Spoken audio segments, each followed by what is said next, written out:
So my sister asked legit questions. So who are those people that this happened to in reference to Deuteronomy 28 and 68? So I'm going to show you proof. I'm going to show you 3 primary sources that demonstrate that this was actually literally fulfilled in Jewish history well before the transatlantic slave trade. I'm talking well over 1,000 years. But what's going to happen is cognitive dissonance will kick in, and the Hebrew Israelites will flood this page still saying they're going to look sources in the face and still choose to say, nuh-uh, that's not right. But what they will not do is be able to come back and prove why the evidence that I'm going to show you is actually incorrect. So let's take a look.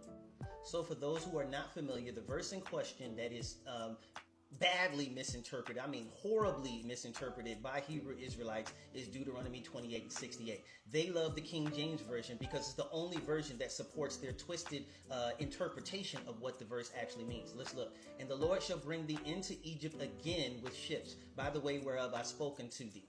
There you shall see it no more, and there ye shall be sold unto your enemies for bondmen and bondwomen, and no man shall buy you. Now, just on a cursory reading, just barely looking at it, it doesn't work. It doesn't make any sense to think that this is talking about the transatlantic slave trade. Let's take it piece by piece. And the Lord shall bring thee into Egypt again. Again. All right. So Egypt, they're going to say, is symbolic. It's metaphorical, speaking of the house of bondage. But there is literally no reason to believe that this is speaking of a metaphorical Egypt. All right. This passage is talking about history. All right. And again, it is literally fulfilled in history, which I'm going to show you. But again, there is no reason to metaphorically think of Egypt as metaphorical in this. When it's talking about Egypt, it is talking about the literal place of Egypt. And notice it says into Egypt again with ships. When were we in Egypt before? When did we come to America? If this is talking about America, when were we in America before that it says that the Lord shall bring thee into Egypt again with ships? If it says again, we had to have been here before. But again, Hebrew Israelites will twist it and they will Hebrew hopscotch all over the Bible to try to make their point.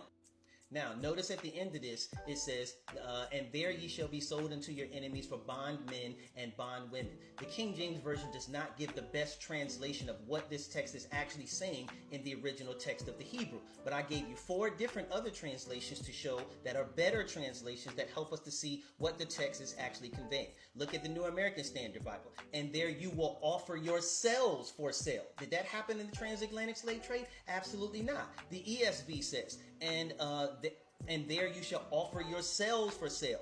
The CSB, there you shall sell yourselves. The NIV, there you will sell yourselves. Again, the King James Version is the only translation that offers that type of translation and understanding of the text, but it's not the best translation. And later dated translations help us to understand it's not talking about that. Let's look and see what Dr. Eric Mason says in Urban Apologetics.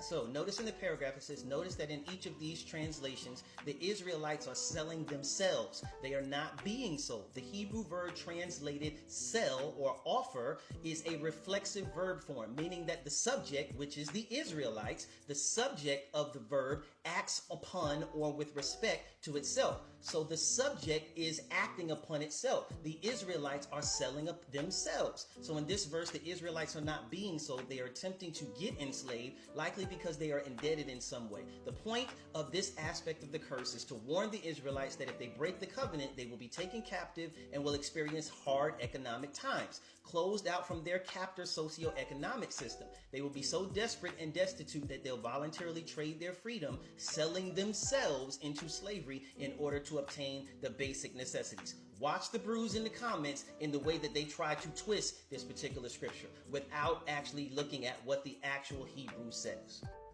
Black people did not sell ourselves in the transatlantic slave trade. We were sold by other people. So again, it does not work. The only way they can make it work is to Hebrew hopscotch all over the scriptures and try to make it fit a bad interpretation. But the original Hebrew and every other translation of the scriptures makes it clear except for the King James Version. This is actually very reflective of what would happen in those socioeconomic times. So remember in the story when Joseph, he goes into Egypt, he's sold into Egypt, he becomes the prime minister of Egypt, second in command to Pharaoh. When the famine happened, people started selling themselves into slavery because it was easier to have somebody else take care of them to make sure that their basic necessities were taken care of. And so again, that was the way that the ancient Near East worked in those particular days. People would sell themselves, and that is what the text is talking about. Only Hebrew Israelites translate the verse and think and interpret the verse to mean that way. And they only do that because they want to try and make it fit what they already believe. For added proof, here is a Hebrew lexicon indicating, just like we said, that it can indicate to sell oneself. All right, so again, here's proof.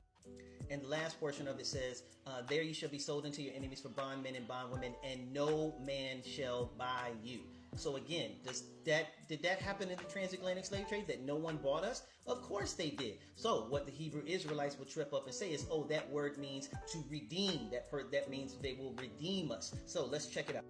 Now, for this last part, I want you to notice that down there at the bottom where it says shall buy, that is the Hebrew Strong's number H7069. Let's look it up and see what it says in the original language.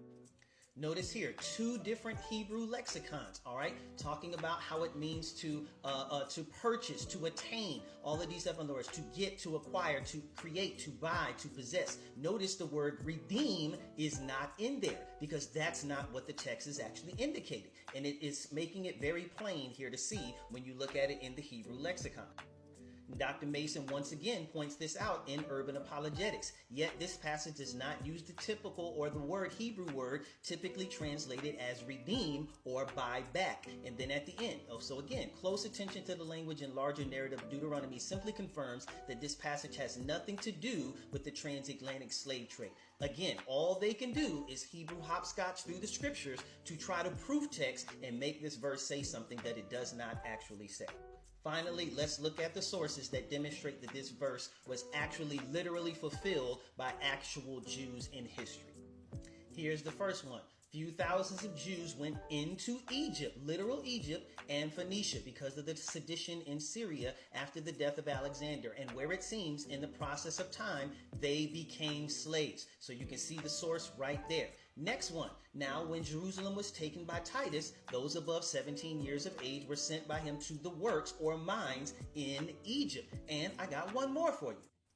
This one is from St. Jerome. And after the last overthrow by Adrian, many thousands were sold, and what could not be sold were transported into Egypt and perished by what? Oh my gosh, checkmate, shipwreck or famine, or were slaughtered by the people. Again, historical sources, 3 of them, that demonstrates that the Hebrew Israelites are absolutely, intentionally, and erroneously mistranslating this verse. Or shall I say misinterpreting this verse. And it's really sad. I understand that our people are in search of identity because our identity was taken from us and stolen from us as part of the transatlantic slave trade. But that don't mean that we go out and accuse somebody else and take their identity when there's no evidence that points to every black person being a Hebrew Israelite, or even most of them. You notice they're not producing any DNA tests. They're not presenting any evidence except badly interpreted scriptures. And I mean this boldly, but I ain't gonna say I hate to say it like this. Hebrew Israelites are without question, they are the worst, the absolute worst interpreters of scripture. You can show them something bold-faced in the scriptures and show them that all through Galatians, Paul is talking about how we are no longer having to keep the law because Jesus Christ has fulfilled the law. And they will still come back and argue that we have to keep the law, that we have to keep the Sabbath, that we have to keep the feast, and that all of these other stuff are pagan holidays. And you can show them the proof and they will still deny it. There is no scholar, no theologian, there is no accredited person out there that believes and teaches Hebrew Israelite doctrine. And there's a reason for that, saints. There's a reason for that because it's not true. This is why I can't wait for this conference. This is why we're bringing in Dr. Eric Mason, Adam Coleman, Damon Richardson, and Vocab Malone. If you are interested in learning more about the Hebrew Israelites, I urge you, register for this conference. We're bringing him in, letting each one of them speak for 2 hours. Again, Dr. Eric Mason is the author, editor of this particular book and everything like that. letting them and hearing them for 2 hours, being able to ask them questions, hearing directly from them. Where else are you going to find that? All 4 speakers for almost 4 straight nights. Family, I pray that y'all support this. Numbers are going well and everything like that already.